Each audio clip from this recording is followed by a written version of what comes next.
ketika beliau naik ke Tur Sina, naik ke Bukit Sina, beliau berdoa, ya Allah, aku ingin melihat cahayamu, aku ingin melihat zatmu, aku ingin melihat wajahmu ya Allah. Apa kata Allah? Wahai Musa, kau tidak akan sanggup, kau tidak akan kuat untuk melihat cahayaku wahai Musa. Ketahuilah, antara diriku dengan hamba-hambaku ditutupi dengan 70.000 hijab, 70.000 penghalang yang menutupi antara diriku dengan hamba-hambaku. Al-Imam Ghazali menjelaskan, penghalang Allah itu Allah ciptakan dari cahaya, dari air, dan dari kegelapan. Di dalam penghalang Allah ada suara gemuruh air, ada suara air yang sedang mengalir. Itu dalam penghalang Allah. Andaikan saya dan kalian manusia biasa, Allah perdengarkan telinga kita ini untuk bisa mendengar suara air yang ada dalam penghalang Allah, saking ketakutan hati kita ini akan copot dari badan, hati kita ini keluar sendiri dari badan, saking dahsyat penghalangnya Allah. Andaikan Allah buka satu penghalang, Allah perlihatkan kepada gunung, gunung akan hancur tenggelam, tidak akan muncul sampai datangnya hari kiamat. Apa kata Allah? Wahai Musa, 70.000 penghalang ini tidak akan aku buka untuk siapapun kecuali untuk Muhammad dan untuk umat Muhammad.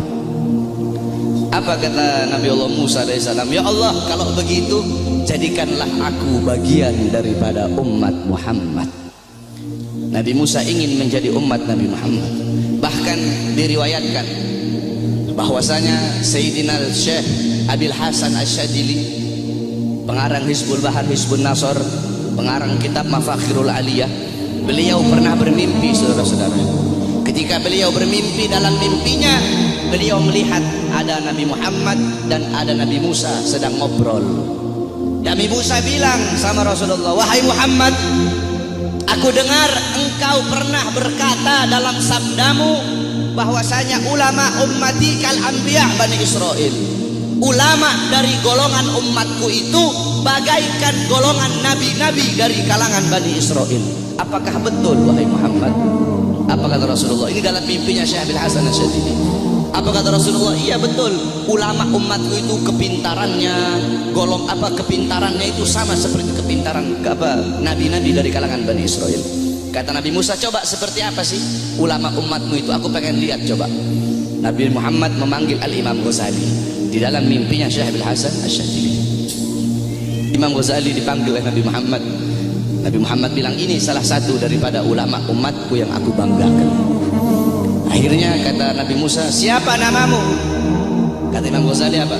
Ana Muhammad bin Muhammad bin Muhammad. Kata Nabi Musa, stop. Wahai Rasulullah, ini kamu bilang pinter.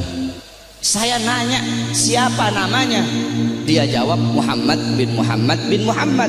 Kalau dia pinter cukup dia jawab Muhammad. Stop, sudah, nggak usah dia bilang Muhammad bin Muhammad. Saya nggak nanya nama bapaknya, saya nggak nanya nama kakeknya.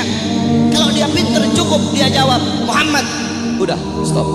Atau Muhammad Al-Ghazali dalam kitab Tabaqat Syafi'iyah, Al-Imam Ghazali. Ghazali itu adalah nisbat nama tempat kelahiran beliau. Tetapi ada juga ulama yang mengatakan Ghazali itu nisbat kepada pekerjaan keluarga beliau, yaitu tukang tenun, tukang sol. Nah, kata Nabi Musa, kalau kamu pinter cukup kamu jawab Muhammad, nggak usah kamu bilang Muhammad bin Muhammad bin Muhammad, kepanjangan. Apa kata Nabi Musa? Apa kata Imam Ghazali? Ya Rasulullah, izinkan aku untuk menjawab ya Rasulullah. Diizinkan oleh Rasul, dijawab oleh Imam Ghazali. Wahai Musa kalimullah, dulu Allah pernah nanya, wahai Musa, apa yang ada di tanganmu?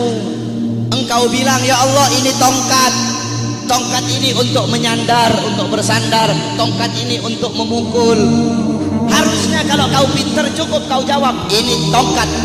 Tidak usah kau jawab tongkat ini untuk ini, untuk ini, untuk ini. Karena Allah nanya apa yang ada di tanganmu. Allah tidak tanya untuk apa itu. Apa kata Nabi Musa?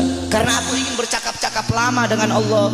Aku ingin punya waktu yang panjang dengan Allah untuk mengambil berkah.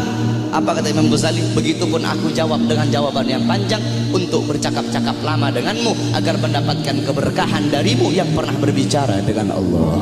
Baru diakui oleh Nabi Musa kepintaran ulama daripada umatnya Nabi Muhammad SAW.